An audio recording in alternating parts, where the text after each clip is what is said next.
It began as an ordinary dawn, but the world soon realized something was terribly wrong. The first light of the morning carried no warmth, no brilliance. The sun, once a faithful golden companion, rose behind a shroud of gray that refused to lift. Its face was pale and distant, like a dying ember behind a curtain of smoke. Farmers across Europe looked up in disbelief. In Constantinople, monks recorded that the sun gave no light like the moon for nearly a whole year. The world had entered a strange, cold twilight, and no one could explain why. The days felt shorter, though time itself had not changed. Shadows stretched unnaturally long, and the air grew heavy with silence. Birds abandoned their songs. The colors of the world, green fields, blue skies, the crimson of dawn, faded into a dull spectrum of ash. Even at noon, when the sun should have burned brightly, its light felt thin and sickly. People could stare at it without squinting, and that frightened them. It was as though the heavens had lost their fire. The year was 536 AD, and from the far reaches of Europe to the distant edges of Asia, the same unsettling truth spread: the light was dying. In Ireland, the chroniclers wrote of a failure of bread. In China, strange fogs rolled across entire provinces. In Syria and the Mediterranean, priests held vigils, pleading with God to restore the sun. The earth, it seemed, had fallen under a spell. At first, people waited, expecting the haze to pass. But as weeks turned to months, unease hardened into fear. The air itself began to taste of dust, fine, bitter particles that coated lips and lingered on the tongue. It clung to the skin and dimmed the stars at night. The moon rose as a faint disk of red, like an ember glowing behind smoke. The familiar constellations, those ancient companions of sailors and wanderers, disappeared from the sky. Crops began to fail. Seeds sprouted weakly, their stems thin and brittle, their leaves gray instead of green. Cattle grew thin from lack of fodder. Rivers slowed, carrying strange films of soot along their surface. The once vibrant rhythm of nature seemed to falter, as if the earth itself was holding its breath. For the first time in generations, the people of the ancient world felt small before something vast and unseen. Kings consulted priests. Scholars debated omens. Some said the gods were angry, others whispered of demons that devoured the sun.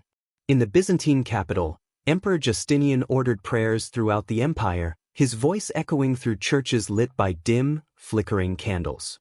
In the marketplaces of Rome's crumbling descendants, merchants sold charms and relics said to ward off celestial wrath. The darkness carried a strange stillness, an unsettling quiet that stretched over cities and fields alike. When the wind rose, it brought no freshness, only a chill that bit through even the thickest cloaks. Fires burned strangely, their flames blue and uncertain, as if the very air had turned against them. Nights grew longer and colder, and yet even during the day, people lit lamps to see their work. Time itself seemed to dissolve. Without the sun's steady rhythm, days bled into nights. People awoke unsure if it was morning or dusk. Crops could no longer be trusted to ripen. The world's great empires, Byzantine, Sasanian, Chinese, each stood beneath the same ghostly sky, all equally powerless before this new reality. In distant monasteries, scribes began to record what they witnessed. Their words would later echo across centuries. The sun was without brightness for 18 months. Another wrote, "We marveled, for neither shadow nor warmth came from it." To later historians, these fragments would become clues. To the people of 536 AD, they were laments, a chorus of fear in an age suddenly without light. And yet, there was also awe. The world had become dreamlike, suspended between night and day. Travelers described the land as if seen through smoke. Forests turned silent, oceans mirrored the gray above, and mountains stood like ghosts on the horizon. It was beautiful in a terrible way, an earth transformed into a vast, muted painting. Children born in that year would never forget the sight of the sunless sky. To them, this dim world was normal, the way things had always been. But the elders, who remembered golden summers and the warmth of real daylight, carried sorrow in their hearts. They spoke softly of the old world, the one that had vanished behind the veil. And so, humanity waited, through the cold mornings and the gray afternoons, through nights when even the moon refused to shine. No one knew whether the light would ever return. The world stood at the edge of something vast and unknowable, a silence deep enough to feel divine. Somewhere, perhaps high in the northern seas or deep within a mountain's heart, the earth had stirred, and the sky had answered. The year 536 AD would be remembered by scholars as the beginning of one of the darkest chapters in recorded history. But for those who lived it, it was not history, it was life itself. A world dimmed, a sun in mourning, and a quiet, uneasy sense that the end of all things might already have begun. Word of the dimmed sun spread like rumor carried on the wind, crossing mountains and seas, whispered in markets and temples alike. In villages across Europe, people gathered at dawn to see if the light had returned, only to find the same lifeless sky staring back at them. The sun hung pale and distant, its warmth stolen, its brilliance lost. Every morning brought new stories, of strange fogs, dying fields, and skies that seemed to breathe dust. What began as confusion soon turned to dread. The heavens had gone silent, and mankind, once confident beneath its light, now trembled beneath its shadow. In Constantinople, the heart of the Byzantine world, the great city awoke each day under a veil of gray. Sailors on the Bosporus swore the horizon had vanished into mist. The priests in Hagia Sophia prayed before the dim altar flame, their chants echoing off the marble as if seeking a god who no longer heard them. Emperor Justinian's scholars tried to explain the haze. Some said it was smoke from distant fires. Others believed the sun had grown ill, wounded by celestial war or divine wrath. Yet no explanation satisfied the people, for the darkness would not fade. In the marketplaces, whispers grew. Some said the world had entered its final days, that angels were weeping in the clouds. Others recalled prophecies of a son devoured by a beast, a sign that the end was near. Old stories returned to life. In Norse lands, they spoke of Fenrir, the wolf destined to swallow the sun. In Persia, astrologers scanned the dim heavens for omens of kings' deaths and empires' fall. Every culture, every faith, searched for meaning in a sky that refused to answer. Far to the east, in the courts of the Northern Wei dynasty, Chinese scholars recorded a yellow fog that dimmed the sun and chilled the earth. Frost fell in midsummer. The emperor ordered fires lit across the capital, but the warmth seemed to vanish as quickly as it was born. Farmers wrote of wheat that would not ripen, of rivers running low and fish dying where the water had once been clear. The natural order, the steady cycle of planting, harvest, and rest, was breaking apart before their eyes.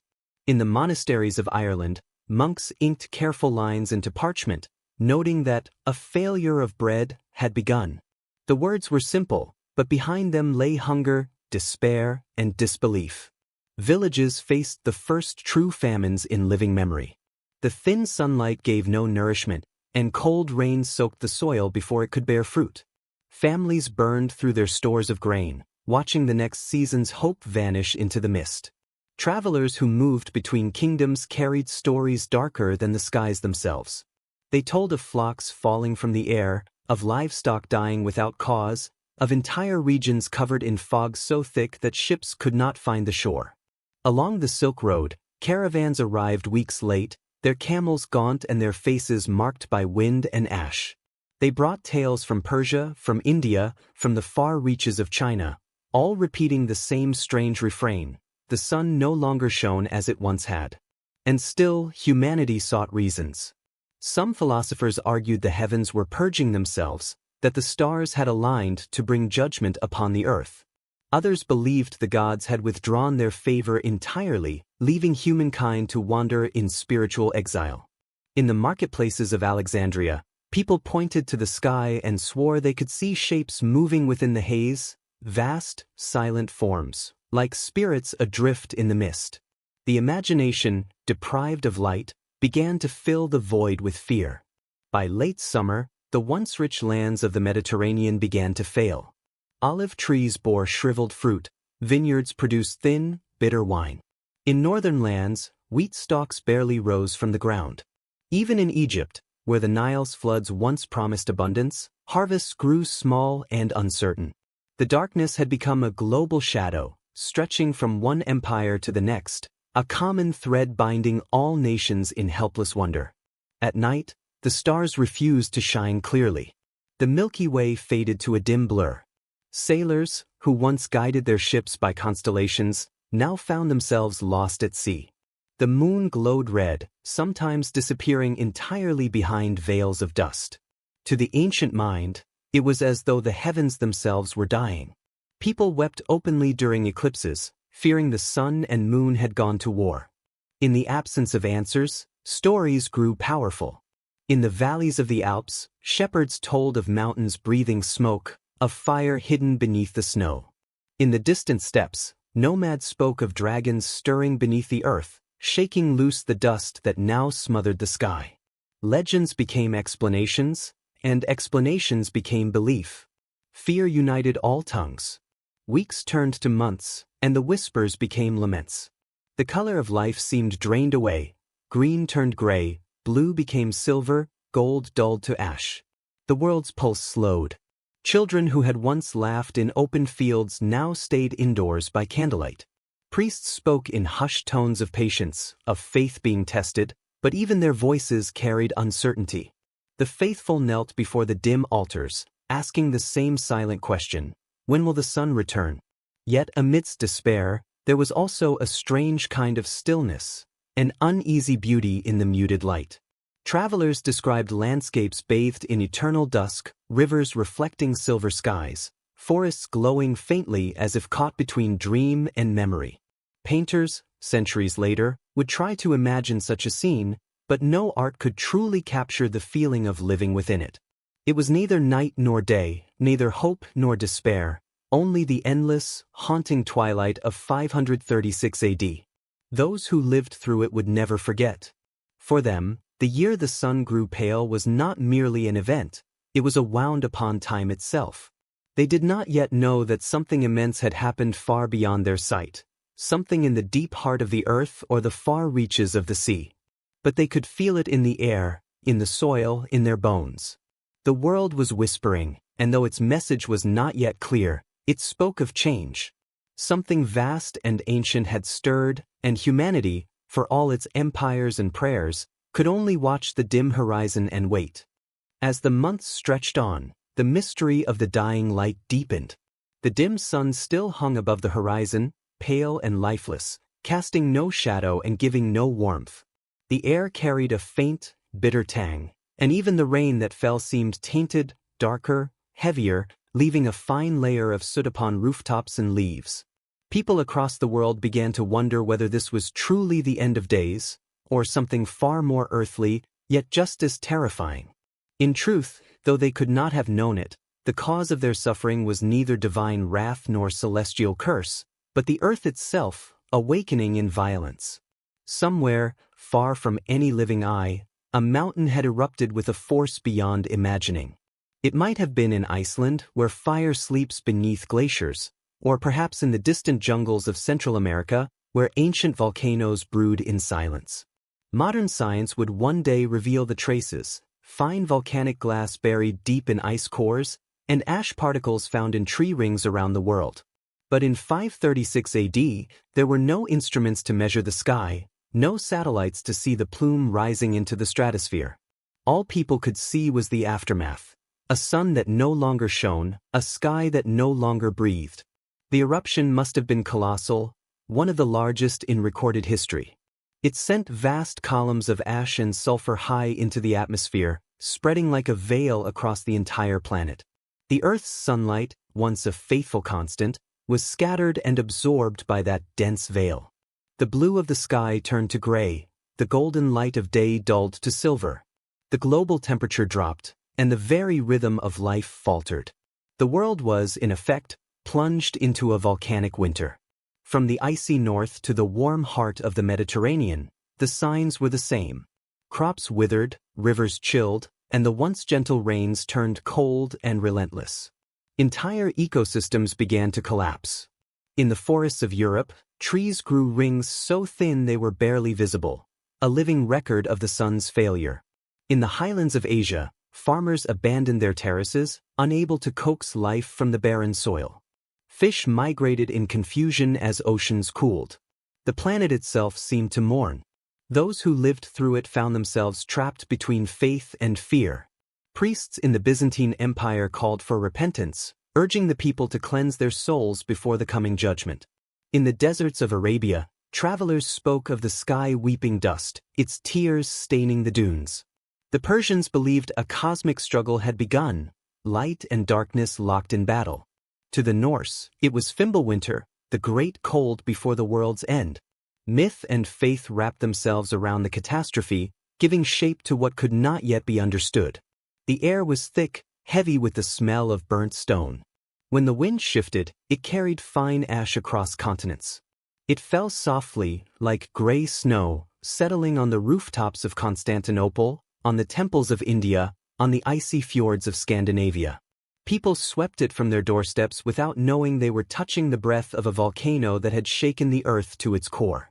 For those who stood beneath its unseen shadow, it felt as though the world itself was fading, color, sound, warmth, all dissolving into a long, gray silence. Centuries later, scientists would reconstruct the evidence with careful precision. Ice cores taken from Greenland and Antarctica would show a sudden spike in sulfur deposits in the year 536. Tree rings across Europe and Asia would reveal that growth nearly stopped for over a decade. Through satellite readings and geological analysis, they would piece together the fragments, and the story that emerged was one of planetary scale. The eruption had been immense enough to dim the sun for 18 months, cooling the globe by as much as 3 degrees. The Earth's own breath had darkened the heavens. But to the people living then, it was far more personal.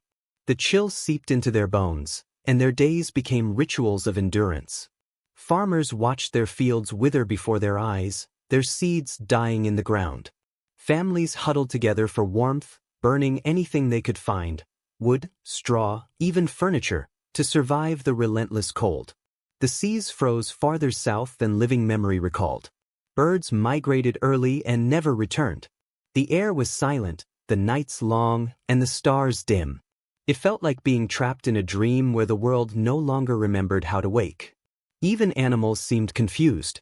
Herds wandered aimlessly, searching for food that no longer grew. Wolves came down from the mountains, desperate and thin. The cycle of life that had guided humanity since the dawn of civilization had broken. No season could be trusted. No harvest could be predicted. In some places, famine began to whisper its first cruel words, not yet screaming, but slowly tightening its grip. In distant monasteries, scribes wrote that the sun gave no light for a year and a half, and that the fruits did not ripen. The words seemed small, almost calm, but behind them lay hunger, despair, and the slow erosion of hope. Parents told their children stories to comfort them, that the sun was merely sleeping, that it would soon awaken. But even as they spoke, they doubted their own words. And yet, through all of this, life persisted.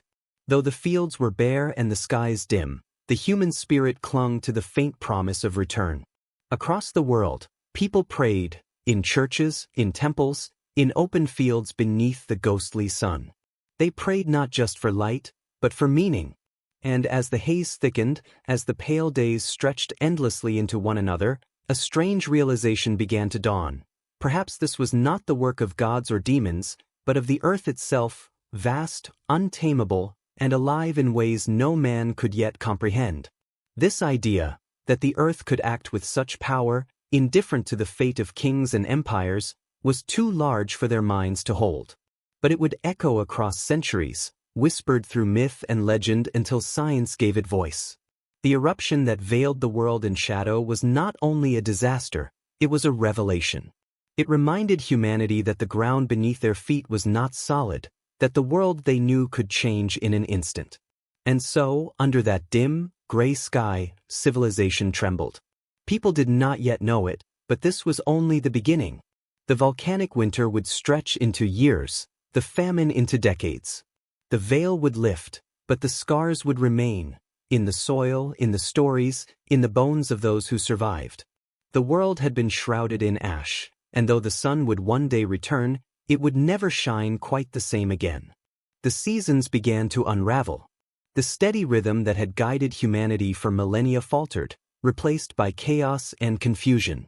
In the year after the sky dimmed, the world lost its sense of time. Summer came and went without warmth. Winter arrived early and refused to leave. The rains fell at strange intervals, cold and heavy, as though the sky itself no longer remembered its purpose. The once gentle transitions between seasons, the soft bloom of spring, the golden hum of harvest, were gone. The earth had slipped out of tune, and all life was forced to move to a rhythm it could no longer hear. Across the Byzantine Empire, the consequences were devastating. Fields that had sustained generations now stood empty, their soil hardened by frost even in months once filled with sun. Grain refused to ripen. Olives shriveled on the branch. The marketplaces of Constantinople grew quiet, their usual songs of barter replaced by murmurs of worry. Farmers brought what little they could harvest, their carts half empty and their faces drawn with hunger. The empire, proud and vast, found itself humbled before the cold breath of the earth. In Ireland, the chroniclers wrote with a kind of grim precision, a failure of bread in the year 536. Behind those simple words lay a story of hunger that stretched across continents. The island's once lush fields became barren. Families rationed what little they had, roots, dried fish, scraps of grain, and prayed the next season would bring light. But each new dawn brought the same dim sky, the same cold wind that cut through the heart of summer. Children grew thin, and elders whispered prayers they were not sure anyone could hear. Farther east, in China, the record spoke of snow falling in the height of summer. Crops withered beneath layers of ice. Rivers froze over, trapping fish beneath solid sheets that would not melt for months. The emperor's advisors searched the heavens for explanation, but the stars were lost behind haze. They ordered temples to conduct rituals of renewal, hoping to restore balance. But balance, it seemed, had been broken entirely. The world had entered a state of quiet rebellion. In the Middle East, once green valleys turned to dust. The Fertile Crescent, the cradle of civilization, became brittle and pale. Farmers dug deeper for water, but the wells returned only mud. Livestock grew weak, their ribs visible beneath thinning hides. Traders crossing the deserts described an unnatural stillness, as if even the wind had forgotten its way. The once reliable rhythms of rain and flood, planting and harvest, no longer obeyed the old patterns. Nature had withdrawn its favor. In the north, where winters were already long, the change was merciless. Scandinavian villages faced months without sunlight strong enough to melt the snow. What had once been stories told around the fire, tales of endless winters and gods devoured by wolves, suddenly felt like prophecy. The people looked to the skies and saw the myth made real. They called it Fimbulvetur, the Great Winter, a prelude to Ragnarok. Fear and reverence mixed together in the cold air. Everywhere, the same story unfolded with different words. The sun was weak. The cold was strong. Hunger followed both. In the Mediterranean, the great cities could no longer rely on the countryside to feed them. Grain shipments dwindled, and food prices soared. Bread riots broke out in the streets of Alexandria. In Rome's fading shadow, the people scavenged what they could from the ruins of empire, burning ancient timbers from abandoned villas just to stay warm. The rhythm of life, birth, growth, harvest, rest, had shattered. There was no longer a season to count on. Seeds planted with hope often rotted beneath the cold ground, while those sown late sometimes sprouted too soon and died under frost.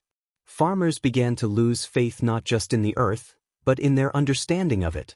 They had always believed that the soil and sky were bound by law and rhythm, by promises that could be trusted. Now those promises were broken, and humanity stood before an indifferent world. The collapse of the seasons carried not just physical but spiritual weight. Priests preached repentance, declaring that the dimmed sun was punishment for human arrogance. In Byzantine churches, candles burned day and night, their flames trembling in the drafts that swept through marble halls. People knelt on cold stone floors, whispering prayers for forgiveness. Yet in their hearts, doubt began to take root. What if this was not divine will at all, but something greater, something older than gods or men? The sensory world itself began to feel alien. The smell of soil, once rich and full of promise, turned stale and sharp. The air carried the taste of ash. Even sound seemed to dull, as though the dampened atmosphere swallowed it whole. The laughter of children was rare. Conversations grew quieter, more cautious. At night, fires burned low to conserve wood, their smoke clinging thickly to the rafters. Sleep came slowly, heavy with worry. People awoke unsure whether they had dreamt of warmth or remembered it. Still, some tried to adapt. In the valleys of the Alps, people learned to store ice in underground pits to preserve what food they had. In Asia, communities rationed rice and millet with careful precision. In northern villages, hunters pushed deeper into forests, searching for game in lands made dangerous by hunger. There were moments of courage, flashes of human persistence, but even those seemed fragile beneath the weight of endless gray. When the rare clear day arrived, people gathered in silence to watch the weak sun struggle through the haze. For a few fleeting hours, they could feel its touch, not warmth, but a memory of it. They stood with faces tilted upward, eyes half closed, as though trying to drink in light before it disappeared again. Then the haze would return, and the world would fade back into shadow. The collapse of the seasons was more than a change in weather. It was the unraveling of the world's rhythm, a quiet dismantling of order. Nature, once predictable and kind, had become a stranger. The people of 536 AD did not yet know that the skies would remain veiled for years, that the famine was only the beginning. But they felt it in their hearts. The balance of the world had broken, and the earth was moving through a darkness it had never known before. In the heart of the Byzantine Empire, the dimmed sun cast long shadows across marble streets that once glowed with golden light. The empire, proud and vast, stood as the last great heir of Rome, its walls strong, its armies disciplined, its churches adorned with splendor. But even the might of Constantinople could not hold back the invisible hand that had seized the world. The fields surrounding the city, once green with barley and wheat, had turned gray and barren. The granaries, once overflowing, now echoed with emptiness. Hunger crept through the alleys and into the palaces. The empire's lifeblood, trade, agriculture, faith, all began to thin beneath the weight of the endless haze. Merchants who sailed the Aegean returned with strange reports. The sea itself seemed colder, its color muted. Fish were scarce, and storms struck without pattern, tearing sails and scattering fleets. In Egypt, the fertile delta of the Nile, the empire's breadbasket, yielded only a fraction of its usual harvest. The canals dried earlier than expected, and the land cracked open like a wound. With famine came unrest. Riots broke out in marketplaces as food grew scarce, and soldiers were sent not to defend borders, but to guard bakeries. In Constantinople, Emperor Justinian watched his empire bend under the strain. The ruler who once dreamed of restoring Rome's lost glory now faced an enemy without face or form. His treasuries drained as he imported grain from distant provinces, only to find that other lands too were starving. The roads that connected his empire became corridors of despair, caravans carrying refugees instead of riches, prayers instead of proclamations. The empire, bound by faith and ambition, began to fracture under the pressure of simple, relentless need. Beyond the Byzantine walls, other powers fared no better. To the east, the Sasanian Empire, rivals and mirrors of Byzantium, endured the same hunger, the same cold. Their mighty cities, built upon centuries of wealth and conquest, suddenly found themselves powerless before the gray sky. Fields along the Tigris withered, and cattle fell dead in the mud. The royal priests burned incense to please the gods, but even the sacred fires flickered weakly. The empire's armies, once fierce and disciplined, began to falter as famine stole their strength. The great kings of Persia, who had once threatened Constantinople itself, now turned inward, struggling to feed their own people. In Europe, the remnants of the Western Roman world slipped deeper into ruin. The kingdoms that rose from Rome's ashes, Ostrogoths in Italy, Visigoths in Hispania, Franks in Gaul, all felt the shadow of 536. Harvests failed, and what little food could be gathered went to feed armies instead of families. The poor scavenged in forests, stripping bark from trees and grinding it into bitter flour. In monasteries, monks prayed for divine mercy while rationing their own meager bread. The dream of empire, already fading, was snuffed out further by hunger.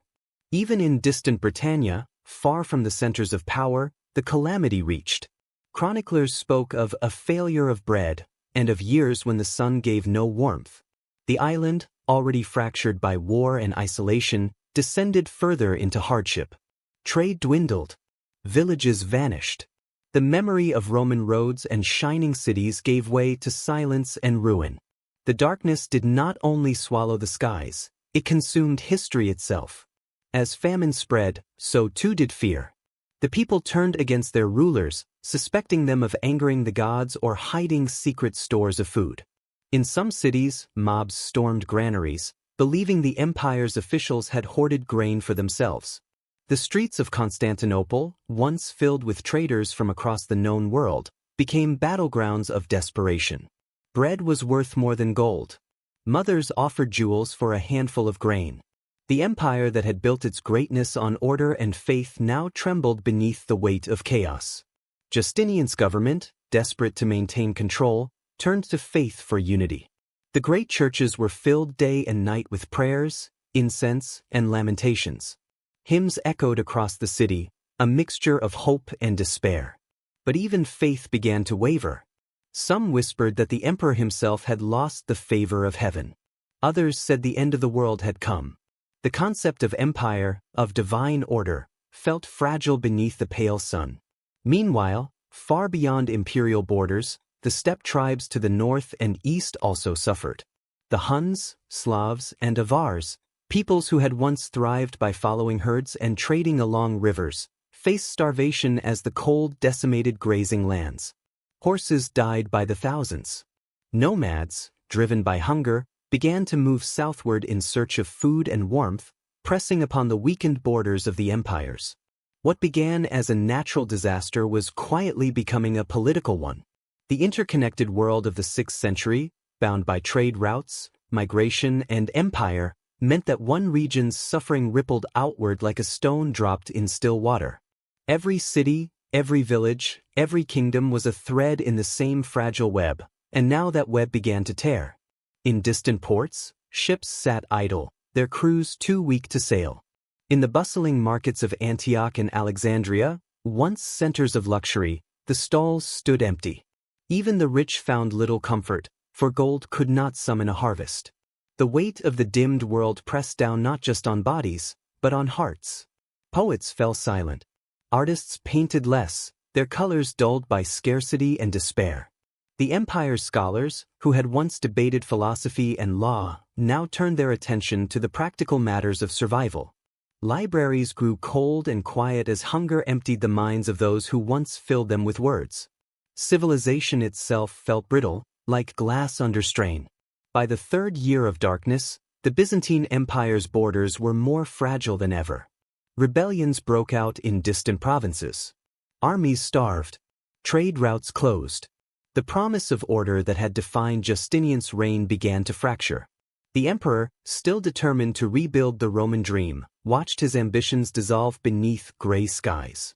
In the chronicles of his time, we find few grand declarations, few triumphant victories, only accounts of famine, cold, and quiet despair.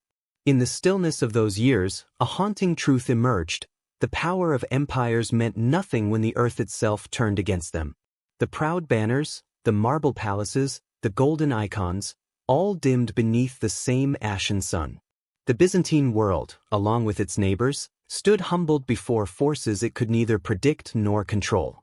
And so, beneath the veiled sky of 536 AD, humanity learned once more what it had always known but often forgotten, that no throne, no kingdom, no empire can command the rhythm of the earth. The world had grown cold, and the powers of men bowed before it. Across the vast lands of the north, where forests met frozen plains, the cold became a silent executioner. Crops failed not just once, but year after year. What had begun as an unusually dim season grew into a pattern of ruin. Entire villages in Scandinavia and northern Europe vanished as famine hollowed them out. The sky hung low and gray, and the people, once fierce and resilient, were brought to their knees by an invisible enemy that came not with swords, but with silence. The fjords froze earlier than memory could recall. The rivers turned to ice, trapping boats that once carried goods between settlements. Hunters found less game in the woods, and the few animals that remained were thin, sickly, and desperate themselves. In the Norse lands, oral traditions later whispered of a long winter before Ragnarok, the end of the world. Some scholars would come to believe that these tales were born from memories of this very time. The people called it Fimbulwinter, the great winter that never seemed to end. Across the villages of what would one day become Norway, Sweden, and Denmark, families huddled in longhouses, burning what little wood they had left. The smoke hung thick in the air, the fires dim and weak. Many believed that the gods had abandoned them. Others thought that this was the punishment of giants, come to swallow the sun. As months became years, migration began. Families abandoned their ancestral lands, traveling southward in search of food and warmth. These migrations, driven by necessity, would later shape the map of Europe itself. Tribes collided and merged, and in the chaos of movement, new cultures were born while old ones disappeared forever. The darkness had set a great human tide in motion, a tide that neither kings nor emperors could stop. The boundaries of the known world began to blur, as people moved like shadows across a gray and dying landscape. Further west, in the islands of Ireland and Britain, monks recorded strange signs. Chronicles tell of a failure of bread from the years 536 to 539. Their writings carry a quiet terror, of summers that felt like winter, of frost clinging to fields in months when flowers should have bloomed. Villages emptied, their people lost to hunger or wandering. Trade faltered as ships refused to sail the restless seas. The world seemed to be folding inward, and for those who lived through it, it must have felt like the unraveling of creation itself. In Gaul, the heart of what would later become France, bishops urged their flocks to fast and pray. Bells tolled for hours each day, their echoes rolling through empty streets. Markets once filled with chatter were silent, save for the creaking of wooden stalls. The great rivers of Europe, the Rhine, the Danube, ran sluggish and cold. Fish disappeared, and the water turned cloudy and still. Those who survived spoke of nights so long that people lost track of time, days when the sun rose only as a faint, orange smear behind a curtain of haze. The Slavs and Avars to the east suffered much the same. Pastures withered. The herds, which had long sustained entire tribes, perished in droves. Those who could fled toward the south, raiding or begging for sustenance as they went. Across the steppe, the sound of hooves no longer meant war, but desperation. The ancient balance of the Eurasian plains was broken. And where once there had been open trade and movement, now there was only migration and fear. In the high mountains of the Alps, travelers and shepherds were trapped by snow that came months early and lingered long past spring. Ancient passes, lifelines between cultures, became walls of ice. Traders vanished, their caravans found years later encased in frozen drifts. Local legends grew around them, of ghostly processions wandering the mountains, of spirits that guarded the dead who never reached their destination. Even nature itself seemed haunted, as though the world were holding its breath. Across the Mediterranean, the sea that had once connected civilizations began to isolate them instead. Ships left harbor less often, and those that did spoke of strange fogs that hung over the waters. Sailors would steer by stars that no longer shone as bright. The wind carried a chill that bit through even the thickest sailcloth. Ports that had thrived for centuries, Naples, Carthage, Alexandria, grew quiet. Warehouses emptied, and the sound of hammers and voices faded. Civilization, for a time, contracted like a dying flame. And yet, amid the cold and ruin, there were whispers of resilience. Some communities found ways to endure. They adapted their crops, traded what little they had, and relied on faith to fill the spaces left by hunger. In remote monasteries, monks tended small gardens under makeshift shelters, preserving seeds for future seasons that might never come. These were acts of quiet defiance, sparks of human endurance flickering in the great shadow of disaster. But there was no denying that the balance of the old world had been broken. Every society, from the mighty empire to the humblest tribe, was reshaped by the same invisible hand. The patterns of migration, the shifts of power, the mingling of peoples, these were all born of the cold years. The catastrophe of 536 AD was not merely an event, it was a turning point in human history. Out of it would come new kingdoms, new faiths, new myths. The old world had ended not with war or fire, but with the dimming of the sun. By the close of that decade, when the light finally began to return, the survivors were no longer the same people who had seen it vanish. They carried with them stories of endurance and loss, of faith and fear. They had seen the sun fail, and yet they had lived. The northern world, scarred and changed, stood at the edge of a new era, one born not of conquest, but of survival. And though the earth would heal, the memory of those dark years would remain, carried in legend, in scripture, and in the bones of those who endured it. Far to the east, beyond the deserts and the mountains, another world was suffering in silence. The lands of Asia, vast and varied, were not spared from the shadow that had swallowed the sun. From the great cities of China to the steppes of Mongolia, the dim sky stretched endlessly, turning the familiar rhythm of seasons into a cycle of confusion and loss. In the great empire of Northern Wei, already weakened by division and political decay, the darkness deepened its fall. The emperor's court, once brilliant with silk and ceremony, now sat beneath a sky of pale gray. Messengers brought grim news from the countryside, rivers that failed to flood, harvests that rotted before they ripened, and villages where entire families had vanished. Ancient Chinese chronicles, precise and meticulous, record that in the year 536, yellow dust rained like snow, and the sun lost its light. The people believed that heaven had withdrawn its favor. In a culture built upon the harmony between heaven and earth, such signs were more than omens, they were judgments. Farmers knelt in their barren fields and prayed to unseen gods. Scholars wrote desperate poems to the sky, wondering if humanity had broken the balance of nature. In Luoyang, once the beating heart of the empire, markets shrank to shadows of their former selves. Grain became so rare that the price of a handful could buy a horse. Beggars lined the city gates, their voices hoarse from hunger. The northern steppes fared even worse. The Turkic and Mongolic tribes who depended on their herds saw those herds perish one by one. Grasslands turned brown under the ash-gray skies, and what little vegetation grew was coarse and sparse. Horses, the lifeblood of their nomadic culture, grew weak and died in droves. With each passing month, the steppe people found themselves forced to move south, pressing into China's borders. Refugees and raiders alike spilled across the frontiers, desperate for food.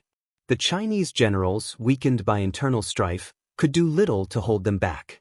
What began as a natural disaster began to unravel the political order of an entire continent. In the south, where the lands were warmer, famine still took hold, though its grip was slower. The rice paddies of the Yangtze Basin, the pride of southern China, suffered under erratic rains and sudden frost. The delicate rhythm of planting and harvest was broken, and with it, the stability of countless lives. Families who had farmed the same land for generations abandoned their homes and fled toward cities in hope of relief. But the cities had nothing to give. The local governors, already strained by taxation and unrest, could not feed the swelling crowds. Roads filled with the sick and starving. Disease followed famine, spreading in the wake of desperation. The empire trembled, not from invasion, but from the slow, unrelenting pressure of hunger. Further west, across the great mountain passes, the lands of Central Asia echoed the same despair. Caravan routes along the Silk Road, once alive with traders carrying silk, spices, and knowledge, fell silent. The sand dunes of the Taklamakan and the high plateaus of Tibet saw fewer travelers. The once thriving oasis towns that had connected east and west began to wither. Wells dried up, and the wind carried only dust. Merchants who dared to travel spoke of a dead sky and of nights so cold that camels froze standing. In the quiet that followed, the great arteries of trade that linked empires slowed almost to a stop. The lifeblood of civilization itself was draining away. Even further south, in the kingdoms of India, The dim sun brought confusion to a land accustomed to abundance. The monsoon rains faltered, arriving late or not at all. Rivers that had flowed steadily for millennia shrank to narrow streams. The Ganges basin, a cradle of faith and civilization, faced drought and famine. Temples filled with prayers to Vishnu and Shiva, to gods of creation and preservation, but the heavens remained silent. Chronicles tell of wandering ascetics who saw in the darkened world a divine warning, a reminder of impermanence. Kings and peasants alike were humbled before forces beyond comprehension. In the highlands of Nepal, small mountain communities endured as best they could, living on stores of grain and the thin yield of cold-resistant crops. Yet even there, where survival had always been a test of endurance, the gray skies brought unease. The Himalayas loomed like watchful giants under a dim and foreign light. The people whispered of a curse from the gods, of spirits that had grown weary of humankind's greed. The stillness in the mountain air felt heavy, unnatural, as if time itself had slowed. Across Asia, stories began to form, myths and legends that tried to make sense of what reason could not explain. In China, poets spoke of a dragon that had swallowed the sun. In India, seers saw visions of a cosmic imbalance, a war among celestial beings that had dimmed the heavens. In the steppes, warriors told tales of the sky god turning his face away from humankind. These stories, born from suffering, would live long after the famine passed. They became part of the shared human attempt to understand disaster, to give shape to fear through words. And yet, beneath the despair, there was something else, something quietly defiant. In villages and temples, in yurts and mountain caves, people still lit fires. They shared what little they had. They told stories not only of loss, but of endurance. The chroniclers who recorded those years did not just capture pain, they captured survival. In the faint light of their candles, they wrote of neighbors who helped each other, of strangers who shared their last handful of grain, of faith that did not break even when the sun did. Slowly, imperceptibly, the world began to change. Populations shifted. Kingdoms collapsed and others arose in their place. New paths were forged, both physical and cultural. The Silk Road, once broken by famine, would one day reawaken stronger than before. In the ashes of despair, a new chapter of human movement began, one that would spread not only goods, but ideas, languages, and beliefs. By the end of the decade, the skies began to clear over Asia. The faint warmth of the sun returned, but the memory of the darkness remained. The world that emerged from those gray years was not the same one that had entered them. People had seen the fragility of all things, empires, crops, and even faith. Yet they had also discovered something enduring, that even under the dimmest light, humanity continues to move forward. The lands of Asia, like the rest of the world, had been tested by silence, and from that silence, new stories were born. Across the Mediterranean, the lands that had long basked in warmth and abundance now shivered beneath the shadow of the dimmed sun.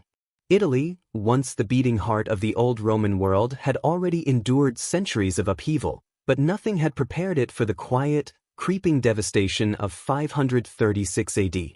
Olive groves drooped under frost, their fruit withered before it could be pressed into oil. Vineyards, symbols of prosperity and celebration, yielded grapes that were small, sour, and shriveled. Fields that had once produced enough grain to feed cities now yielded nothing. The soil, cracked and parched despite rain, seemed to have turned against those who had long depended on its generosity. In Rome, the city itself felt hollowed out by the famine. The Forum, where senators once debated and merchants traded, echoed with an eerie stillness. The streets were quieter than they had been in decades, as the poor scavenged what little food remained, and the wealthy withdrew behind walls and gates, hoarding stores meant to last a season. The city, a jewel of history and ambition, seemed to mourn beneath the gray light. Citizens whispered of curses and omens, speaking in hushed tones about a world that had grown cold and indifferent. The grandeur of Rome, its temples and forums, could not shield its people from the basic law of life. Without food, civilization falters. Further south, in Carthage and Alexandria, the Mediterranean's great ports faced their own trials.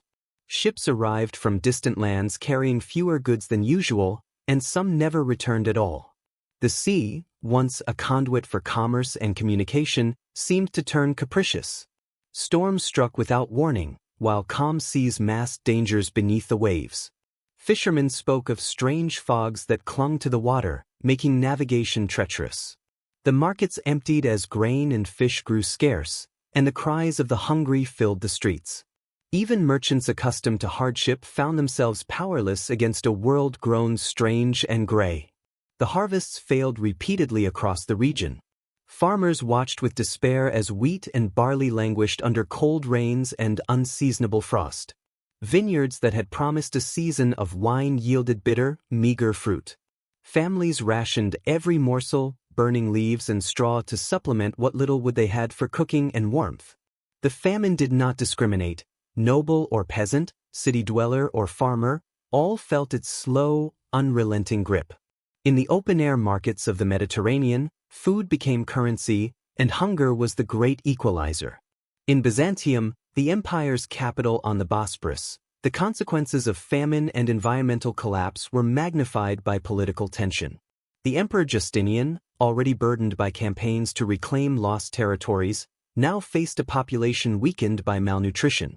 Soldiers grew thin and tired, unable to march or fight as they once had. Rebellions simmered in distant provinces, not from ambition, but from desperation. Food riots erupted in city streets. Citizens, driven by hunger, sometimes attacked the very warehouses meant to protect the empire's stores. The delicate fabric of society frayed under the pressure of scarcity, revealing the vulnerability even of the most powerful human institutions. The psychological toll of famine was profound. In homes across the Mediterranean, families huddled together for warmth and sustenance. Children grew pale and thin, their laughter muted by uncertainty. Parents whispered prayers into the fading light, clinging to faith when the sun could not provide reassurance. Monks and priests lit candles that flickered against the shadows, performing rituals meant to coax favor from gods who had become distant and silent. Hope itself became a fragile flame, threatened by despair but stubbornly refusing to extinguish. Trade networks, the lifelines of Mediterranean civilization, faltered as famine and fear spread. Merchants hesitated to travel, and caravans moved slowly, burdened by uncertainty and the threat of theft or rebellion. The flow of goods, which had sustained culture and wealth for centuries, slowed to a trickle. Cities that depended on imports of grain, olive oil, and wine faced starvation if the supply did not arrive. And when it did, it was often insufficient to meet the demands of the desperate populations. The interconnected world, once a source of prosperity, had become a chain linking all to shared vulnerability. Even the climate itself seemed unrecognizable. The skies were a persistent gray, sometimes veiled in thick yellow dust that dimmed the sun for weeks at a time. Rain fell at unpredictable intervals, sometimes heavy and sudden, sometimes absent for weeks, leaving the land dry and cracked. The Mediterranean's normally gentle breezes carried an unnatural chill, seeping into homes, courts, and marketplaces alike. People spoke of the sky's anger, of divine punishment, of forces beyond comprehension. In this theater of environmental despair, nature played the leading role, and humanity was forced into an uneasy supporting part. Yet even in the midst of devastation, human resilience persisted. Families devised new ways to survive, cultivating less favorable soils, storing grain with greater care, and sharing limited resources with neighbors. Religious communities, though strained, offered shelter and aid, keeping alive the faintest threads of society. Stories of compassion and courage, though often lost to time, flickered quietly in the shadows of famine. These acts of endurance would ripple into the future, shaping culture, belief, and human memory of survival.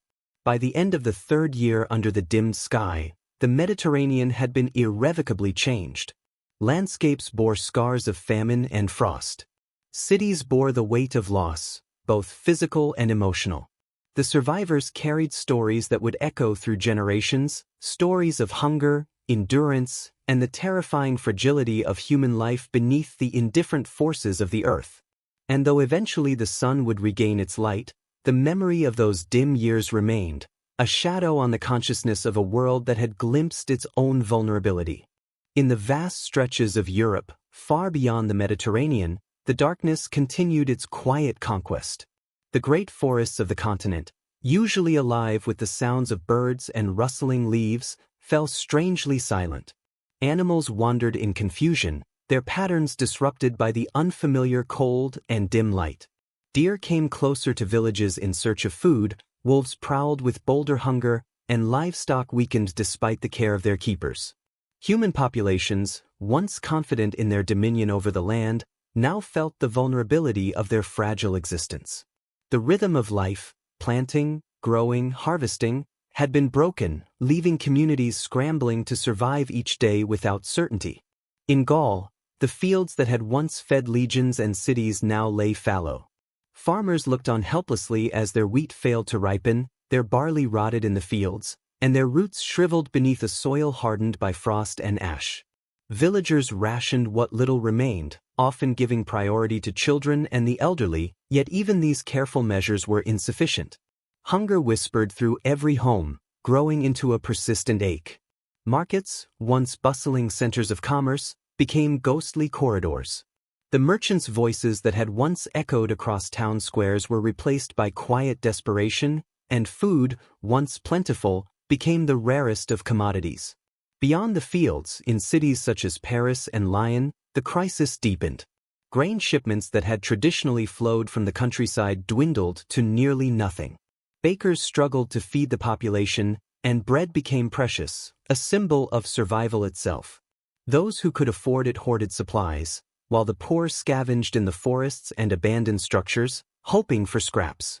Disease, hunger, and exposure claimed lives with quiet cruelty, often leaving no records beyond fleeting mentions in chronicles and letters. The urban population, reliant on external supply chains, felt the effects of famine more immediately, as the flow of sustenance stopped almost entirely. The northern kingdoms, too, were not spared. The Angles, Saxons, and Jutes in what would later become England faced failed harvests and biting winters. Snow fell earlier than ever recorded, lingering into months that should have been warm.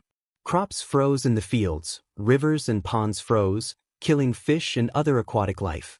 Villages became isolated, cut off from neighbors by snow and ice. Nomadic groups moved southward in search of food, sometimes encroaching on settled lands and creating conflict born not of ambition, but of desperation. Fear and caution became second nature, as even familiar landscapes felt hostile under the new climate. In the eastern reaches of Europe, Slavic tribes faced the same dire reality. Livestock perished en masse, and pastures withered to gray dust. Communities abandoned their settlements, migrating in search of fertile land or more hospitable climates. These migrations created pressure on bordering regions, sparking disputes and occasional skirmishes as people fought not for power, but simply to survive. The flow of populations reshaped borders and influenced cultural exchange in ways that would ripple across centuries, demonstrating that the catastrophe of 536 AD was as much social as it was environmental. The collapse of seasonal cycles disrupted not only agriculture, but also the spiritual and cultural rhythms of society. Festivals tied to planting and harvest were cancelled or muted, and rituals designed to honor the gods or bless the land seemed powerless under the persistent gray sky. Temples, once vibrant centers of community life, felt empty, their priests struggling to maintain faith in the face of visible evidence of nature's cruelty. Songs of joy and praise became rare, replaced by hymns of desperation and lamentation. The psychological toll was immense, and even those accustomed to hardship felt the weight of despair pressing heavily upon them. Amid this chaos, the great cities of the Frankish kingdoms, centers of political power and culture, faced the strain of famine. Noble estates, which had previously supported thousands through organized agriculture, could no longer guarantee sustenance. Serfs and laborers, desperate for food, sometimes fled to the forests or neighboring lands. Towns along rivers like the Loire and the Seine, dependent on both local harvests and riverine trade, found themselves increasingly isolated. The breakdown of these systems revealed the fragile interconnectedness of medieval society and how quickly civilization could unravel when the earth itself turned against its inhabitants. Even the cultural achievements of the period could not shield communities from the cold and hunger. Manuscripts detailing philosophy, law, and literature were preserved only in the hope that human ingenuity might survive beyond famine. Artisans who once created fine wares found their hands idle, their workshops closed due to the scarcity of materials. Education slowed. Scholarly pursuits were put aside for the immediate demands of survival. Yet even in the face of adversity, humans continued to adapt. They learned to store food more carefully, cultivate less favorable soils, and share resources among extended families and neighbors. Survival became a communal endeavor, knitting together families, villages, and towns in new and often unexpected ways. By the 5th year of hardship, Europe had been irrevocably changed. Landscapes bore the marks of famine and frost, cities bore the weight of scarcity and fear, and the collective memory of people carried the indelible shadow of the dimmed sun.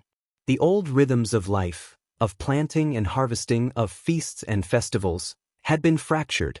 But the human spirit, though tested and worn, endured.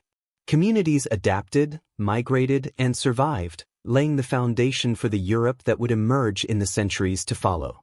The crisis of 536 AD had stripped the continent bare, yet from that barrenness came resilience, innovation, and a new awareness of the precariousness of life under the ever-changing sky.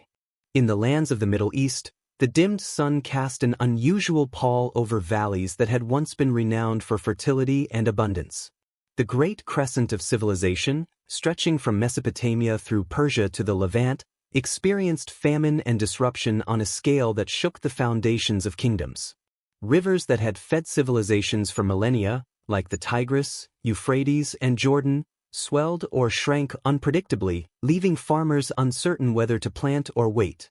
Crops rotted in the fields under the weight of frost and ash, while wells ran low, forcing villagers to dig deeper into parched earth for what little water remained. Hunger became the silent ruler of these lands, shaping the lives of everyone, from the poorest farmer to the wealthiest merchant.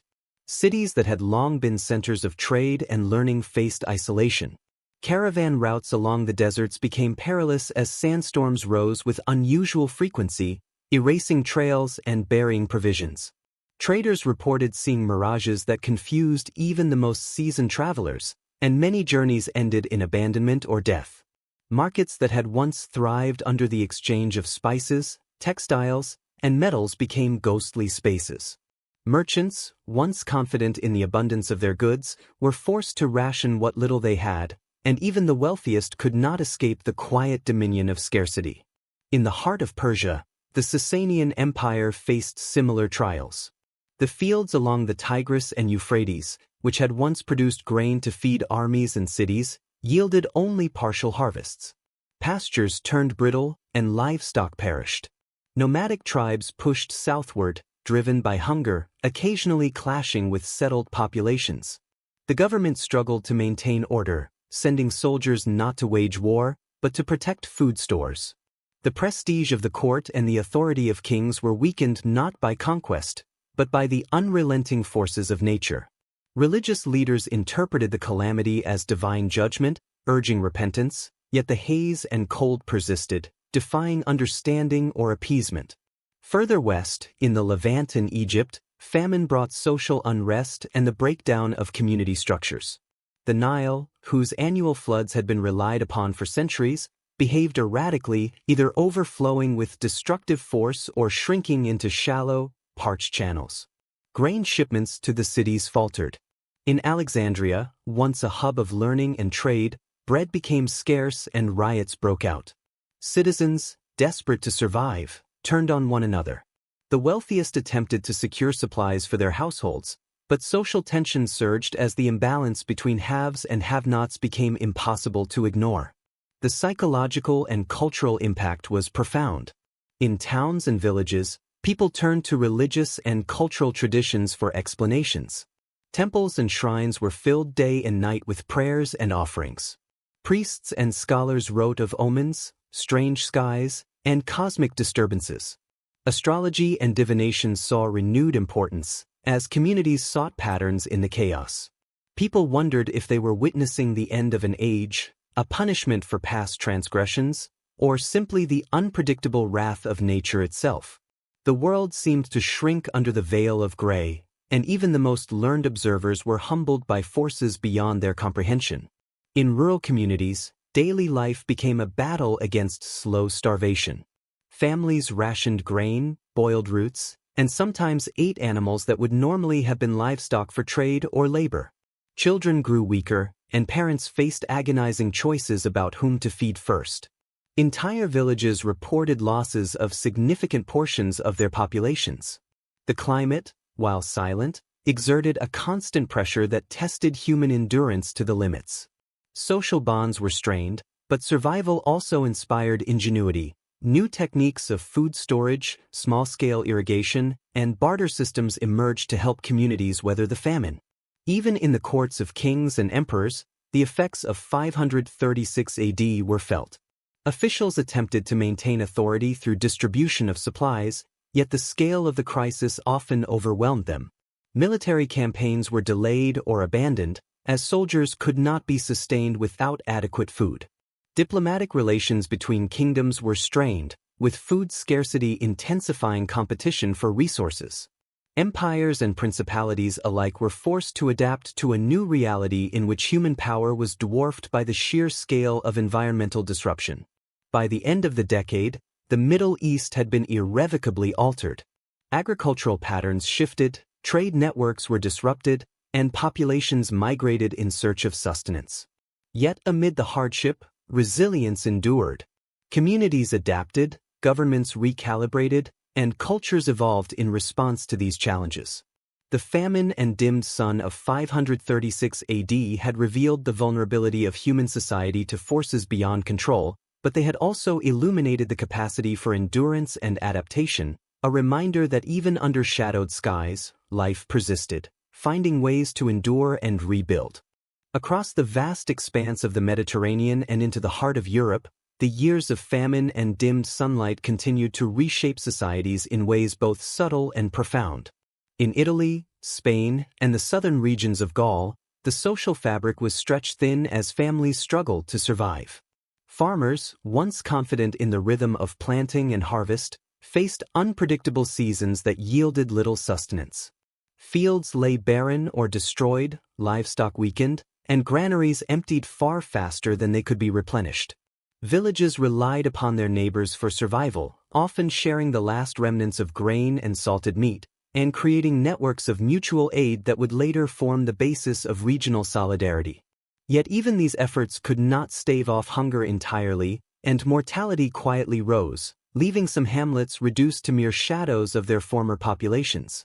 In the urban centers, the crisis was amplified. Cities like Rome, Carthage, Marseille, and Toledo were dependent on the steady flow of grain from the countryside, yet those shipments had dwindled to near nothing.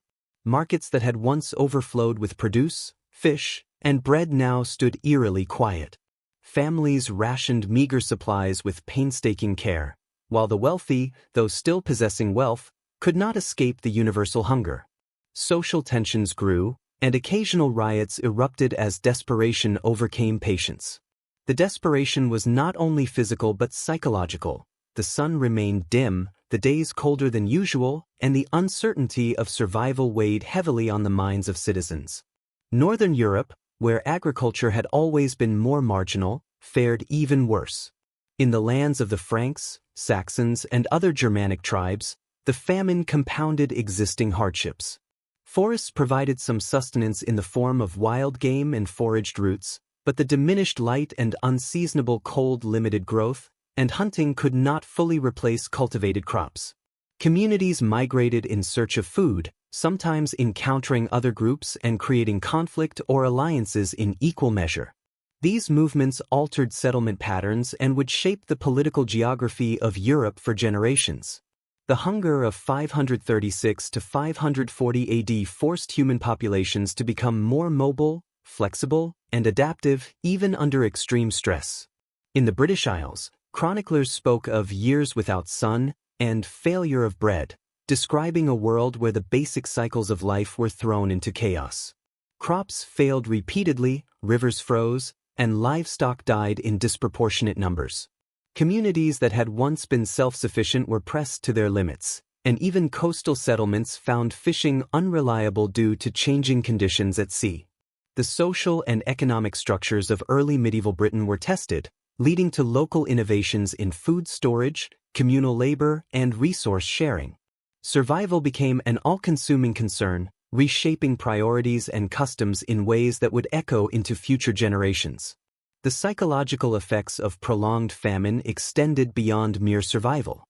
Fear and superstition grew alongside hunger, shaping cultural and religious life. In towns and villages, people interpreted the gray skies and failing crops as signs of divine displeasure. Monks and priests prayed fervently, seeking to restore favor with the gods, while scholars and scribes recorded events with meticulous attention, creating chronicles that would preserve the memory of the crisis for centuries. The collective memory of these events shaped mythology, folklore, and even later religious practices, as humanity attempted to make sense of forces it could not control. Migration and social disruption created unexpected consequences as well. Populations moving south and east in search of food brought new ideas, languages, and cultural practices into regions previously isolated. Formerly stable kingdoms had to contend with influxes of refugees, which strained resources but also contributed to the diffusion of knowledge and customs. These movements laid the groundwork for future political and cultural transformations, demonstrating that catastrophe, while destructive, could also serve as a catalyst for change. Even in the Mediterranean, where climates were typically more forgiving, cities experienced unrest. Bread riots in Alexandria, Carthage, and Antioch were fueled not only by scarcity but by fear and uncertainty. Officials tried to maintain order by distributing grain or offering temporary relief, yet the magnitude of the crisis exceeded administrative capacity. Social hierarchies were challenged, and the distinction between rich and poor became less meaningful in the face of universal hunger. The psychological strain on leaders, merchants, and commoners alike underscored the fragility of human systems when confronted with prolonged environmental stress. By the end of the 5th year, Europe and the Mediterranean had been irrevocably altered. Communities had learned to adapt or perish, migration had reshaped the human landscape, and cultural memory had been indelibly marked by famine and fear. Yet despite the immense suffering, resilience endured. People innovated, shared, and persevered, maintaining the threads of civilization in the face of overwhelming odds. The legacy of 536 AD was one of both loss and endurance, a stark reminder that humanity, though vulnerable to the forces of nature, possesses an extraordinary capacity to survive, adapt, and rebuild, even under the dimmest skies. Across the northern steppes and into the highlands of Eastern Europe, the relentless shadow of famine and environmental collapse continued to reshape human life. The great rivers, Dnieper, Don, and Volga, that had long supported settlements and trade now ran low or froze unpredictably, disrupting irrigation, transport, and communication. Villages that had thrived along these waterways were left isolated. Winter, which once receded predictably, lingered into the months that should have welcomed spring, leaving crops stunted, pastures barren, and livestock starving. Even forests, normally reliable sources of game and firewood, were affected. Animals were sparse, and trees, weakened by abnormal cold, yielded less wood. Survival became a daily negotiation with the harsh and unforgiving landscape, a struggle that spared neither the commoner nor the chieftain. Nomadic tribes of the steppes faced existential challenges. Their herds, the lifeblood of their economy and mobility, dwindled rapidly. Horses, cattle, and sheep succumbed to malnutrition and disease. These tribes, historically adept at navigating extremes, were forced to migrate farther and faster than ever before, pressing against the borders of established kingdoms and other nomadic groups. Conflicts sometimes erupted over dwindling resources, but equally often, cooperation emerged as necessity compelled alliances for survival. The mobility and adaptability of these peoples allowed them to endure what sedentary societies struggled to survive, and their migrations during these years would leave a lasting imprint on the demographics and cultures of Eastern Europe. Settled communities, meanwhile, struggled to maintain the basic rhythms of life. Fields that had fed generations failed again and again. Villagers rationed seed for planting, often at the cost of immediate nourishment, a desperate gamble to sustain future harvests.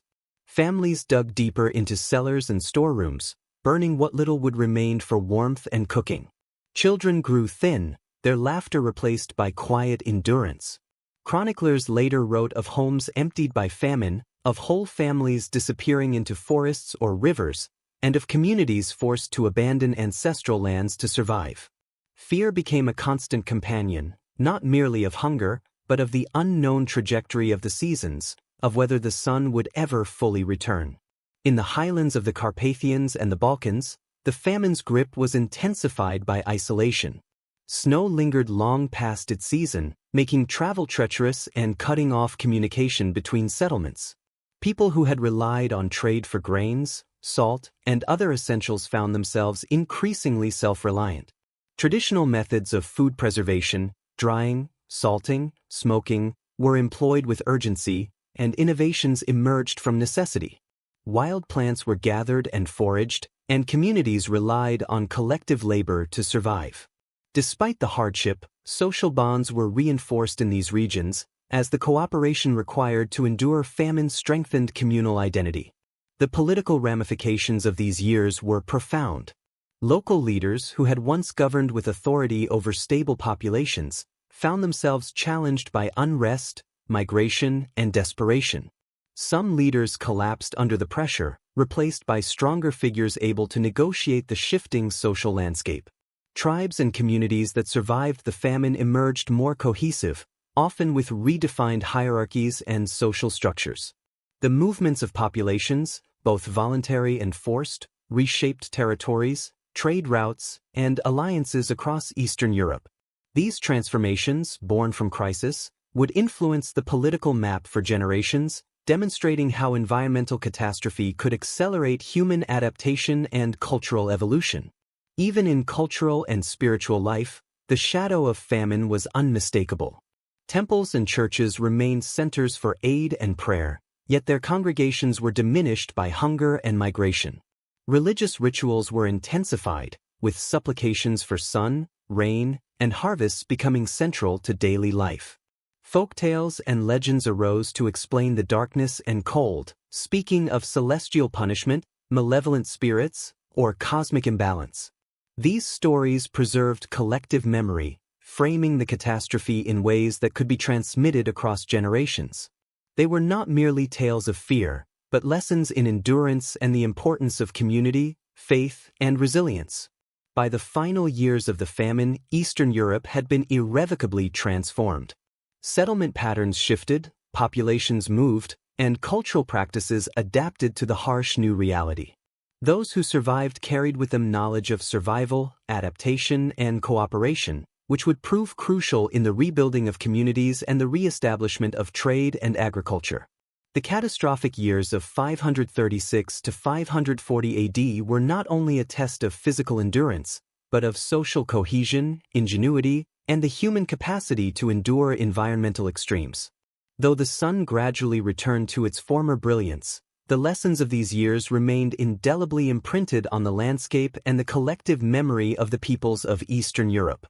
Across the distant lands of the Arctic and subarctic regions, the chilling shadow of 536 AD reached even the edges of human habitation where survival had always been a delicate balance. In Scandinavia, Iceland, and northern Russia, the long nights became longer still, and the sun struggled to pierce the heavy haze that hung over the land. Snow fell early, rivers froze months before their usual time, and the short growing season for barley, oats, and hardy vegetables was further reduced. Hunters found game increasingly scarce, and the few animals that remained were gaunt, moving cautiously through frost-hardened forests. Even the seas, lifelines for fishing communities, seemed uncooperative. Thick ice formed earlier and lingered longer, making travel and subsistence fishing treacherous. Life in these northern regions had always demanded resilience, But the events of 536 AD tested the limits of endurance in ways unprecedented.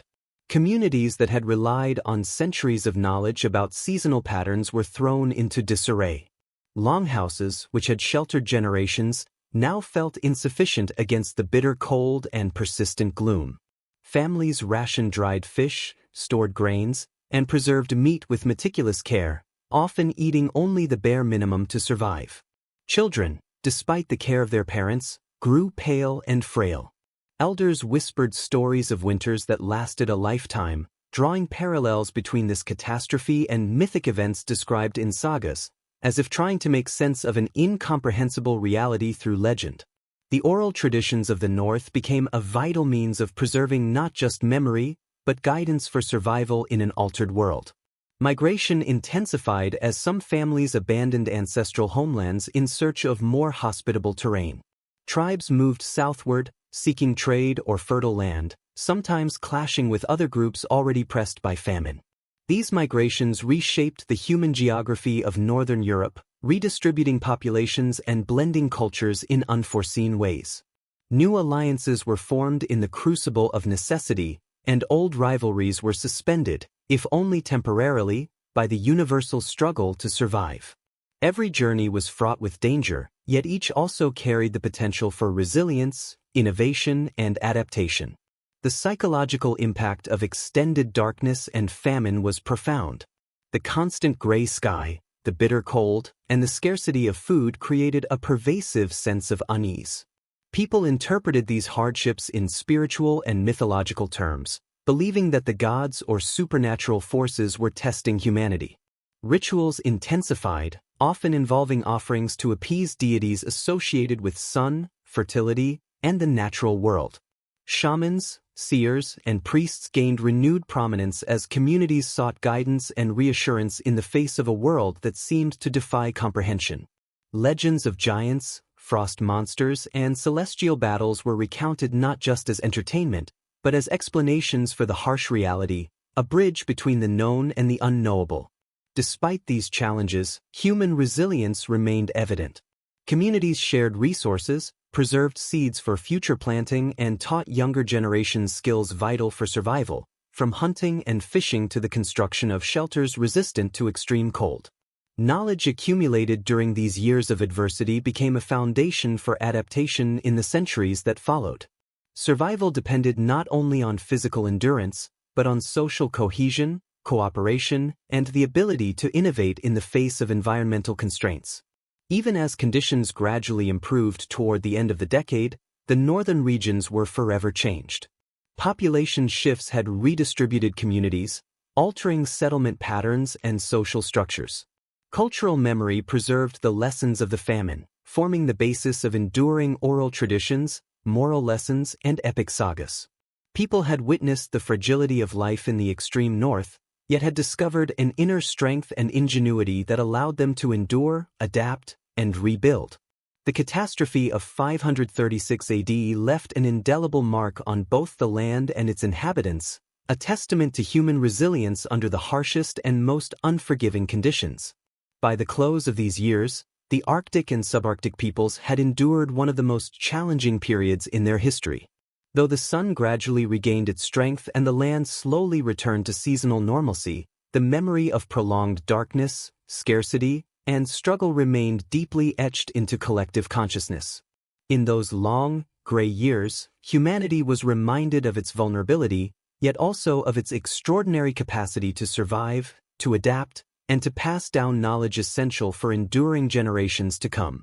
Even as the famine and darkness of 536 AD reached its peak, the ripples of catastrophe extended into every corner of the known world, leaving no land untouched and no people unaffected. In the vast lands of the Indian subcontinent, where fertile plains had long fed empires and civilizations, the monsoon failed with a cruelty that astonished even the oldest farmers. Rivers that had sustained crops for centuries, like the Ganges and Yamuna, ran low or vanished in stretches, leaving rice paddies dry and cracked. Seeds planted with hope shriveled in the sunless haze, and harvested crops often rotted before they could be stored. Villagers relied on stored grain and foraged foods, But even these reserves were limited and quickly exhausted. Hunger became an invisible master, guiding every decision from what to plant, what to eat, and how to ration food among family members. Parents watched their children with anxious eyes, knowing that even small mistakes could lead to irreversible loss. In the kingdoms of northern India, famine fueled unrest and displacement. Families abandoned ancestral villages in search of water and food, creating waves of migration toward the south and east. Entire communities uprooted themselves, traveling long distances with few possessions, relying on rivers, paths, and knowledge of terrain to navigate unfamiliar lands. Conflicts sometimes erupted with established settlements, as the desperate competed for dwindling resources. Yet in other cases, compassion prevailed, and strangers offered shelter, food, or guidance.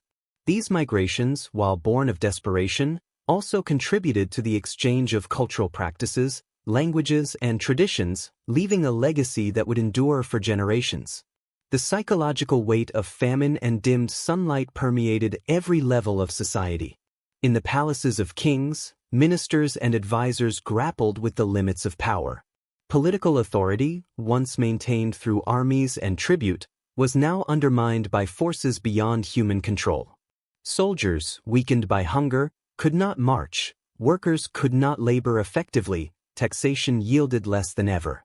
Courts sought to maintain order by distributing relief, yet the scale of suffering was such that efforts were often insufficient. In rural areas, the struggle was no less severe. Villagers developed intricate methods of rationing, using everything from grains and pulses to leaves, roots, and the occasional small animal to survive. Communities organized mutual aid networks, sharing meager supplies and collectively tending fields to ensure that as many people as possible survived until the next harvest. Even the sacred and cultural life of the subcontinent reflected the pervasive anxiety of this era. Temples, shrines, and holy sites became centers for both spiritual solace and practical support. Religious leaders guided communities in offerings, rituals, and prayers, seeking to appease the gods and coax life-giving rains from the skies. Legends arose to explain the prolonged darkness and crop failures, stories that depicted the wrath or displeasure of divine forces, cosmic trials, and the consequences of human hubris.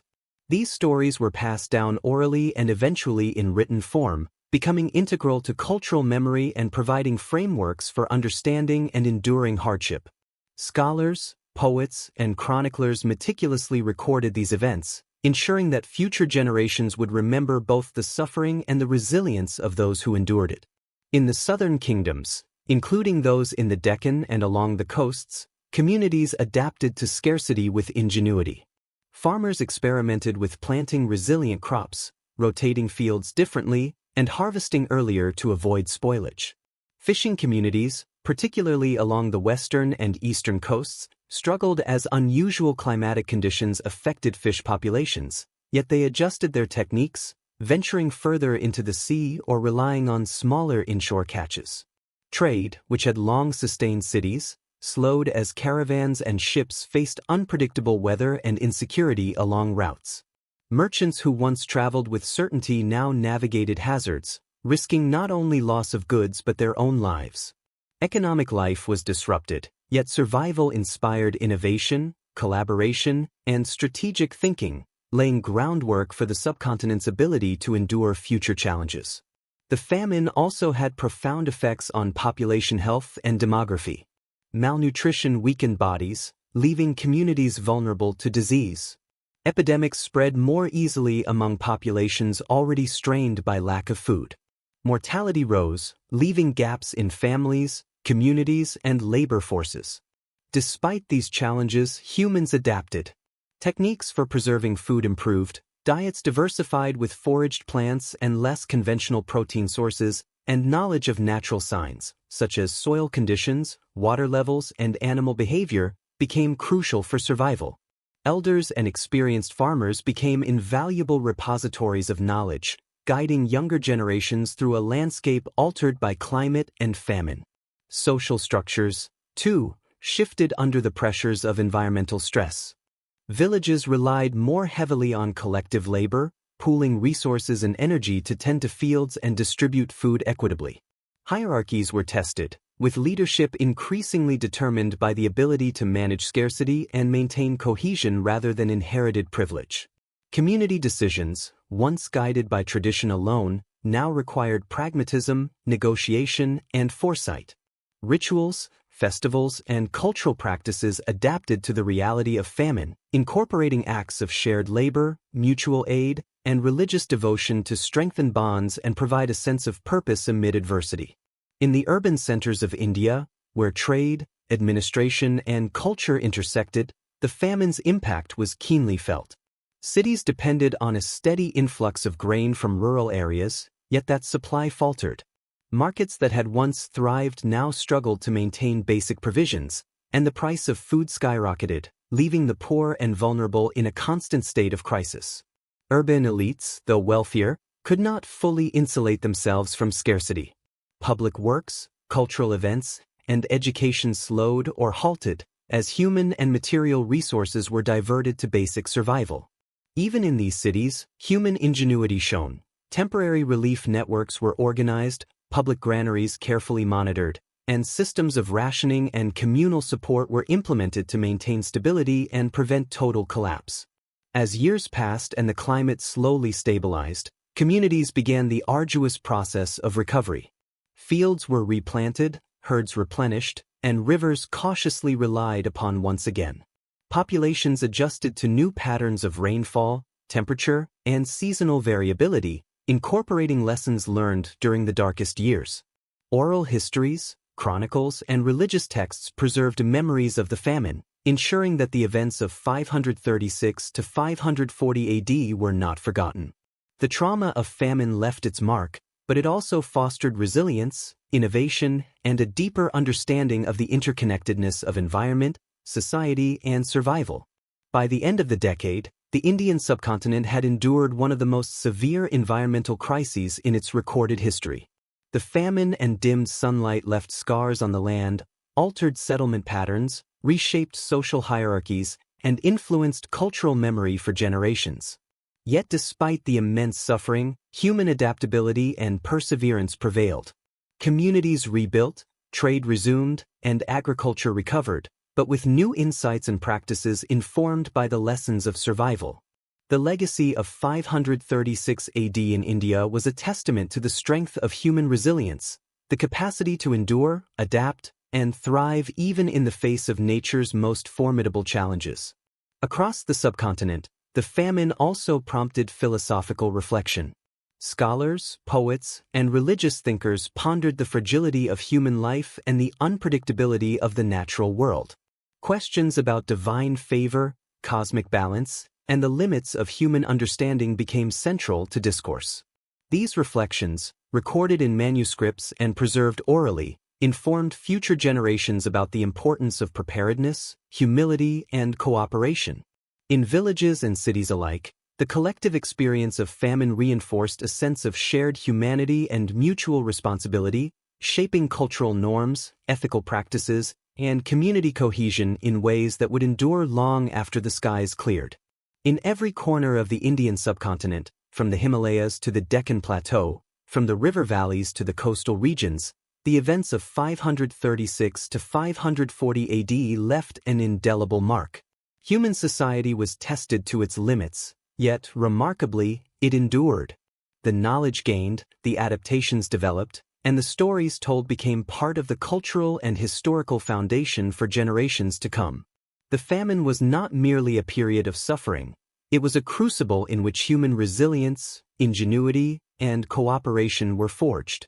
It demonstrated, with stark clarity, that even under the shadow of environmental catastrophe, life persists, adapts, and ultimately finds a way forward.